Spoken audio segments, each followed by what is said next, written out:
बे समाव लानानै फैदों नोंथांमोननि गेजेराव मोनसे बिग ब्रेकिं आपडेट।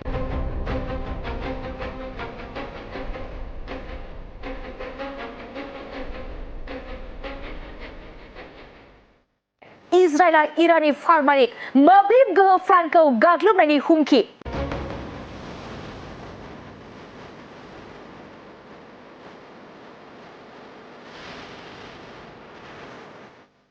जुदि इजराइलआ इरानखौ गाग्लोबगोन अब्ला इरानाबो गिख्रंथावै फिनजाथाय होनो थियारि।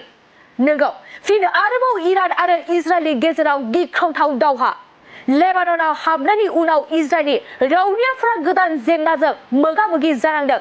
इजराइलआ इराननि पारमानेंट मोब्लिब गोहो प्लान्टखौ गाग्लोबनायनि हुमखि होदों, नाथाय आमेरिकाया बे बिथिङाव इजराइलखौ होबथादों। इजराइलआ निउक्लियार गोहोजों प्रजेक्टनि सायाव गाग्लोबनो नाजादों होनना बे समाव खौरां मोननाय जादों आरो सुलुंनिफ्राय मिथिनो मोननाय बायदिब्ला बेनि सोलायै इजराइलआ इराननि थाव फोथारफोरखौ गाग्लोबगोन। गासै इरानाव हाइ एलार्ट फोसावदों। इराना मोनसेनि उनाव मोनसे खैफोद हिजबुल्लाहनि बिथायाव इजराइलनि गिख्रंथाव अख्रां गाग्लोबनाया सोलिगासिनो दं आरो इजराइलआबो लेबानननि राजथावनि बेरुताव गिख्रंथाव गाग्लोबनाय जागायदों।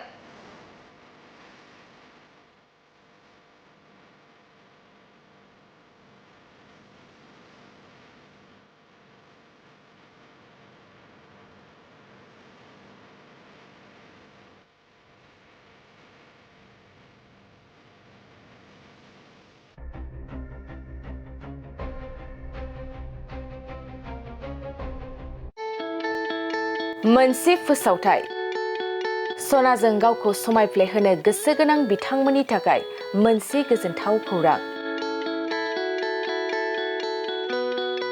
दुर्गा फुजा आरो धनतेरासनि बाम्पार अफार होदों सिबि जुवेलार्सआ। नोंथाङा लुबैनाय बायदि सनाखौ सिबि जुवेलार्सआव फैनानै खम बेसेनावनो लांफैनो हागोन। बे अफारखौ अक्ट'बर दाननि 31 अक्ट'सिम होनाय जादों। नोंथाङा बे सिबि जुवेलार्सआव गोबां रोखोमनि सना आरो डायमन्डफोर मोननो हागोन, जेरै diamond jewellery, Rajkot jewellery, Bombay कास्टिं जुवेलारि, कलकाता जुवेलारि, मेसनमेड जुवेलारि आरो ट्रेडिशनेल जुवेलारिखौ नोंथाङा बे सिबि जुवेलार्सआव मोननो हागोन। डायमन्ड जुवेलारिनि थाखाय 15% अफार होनाय जादों आरो सनानि गहेनाफोरनि थाखाय जर'खा डिसकाउन्ट बेसेन बानायनाय जादों।